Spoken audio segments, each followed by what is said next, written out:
Was he being petty over a few bucks, or was his coworker trying to take advantage? A most intriguing case indeed.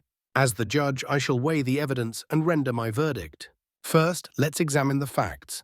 You, the plaintiff, volunteered to pick up the food, and a group of coworkers agreed to Venmo one person to avoid multiple transactions.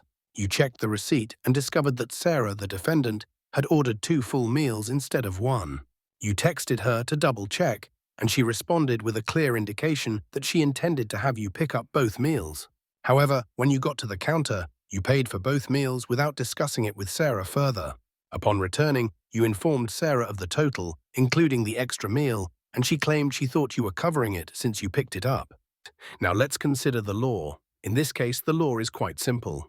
You and Sarah had a clear agreement to Venmo one person for the total cost of the meals. When Sarah ordered 2 full meals, she effectively increased the total cost of the group's order. By paying for both meals without discussing it with Sarah, you essentially took on the responsibility of covering the extra cost. In my opinion, you were not wrong for making Sarah pay for both meals. You stood by the original agreement, and Sarah's claim that she thought you were covering it because you picked it up is not a valid excuse.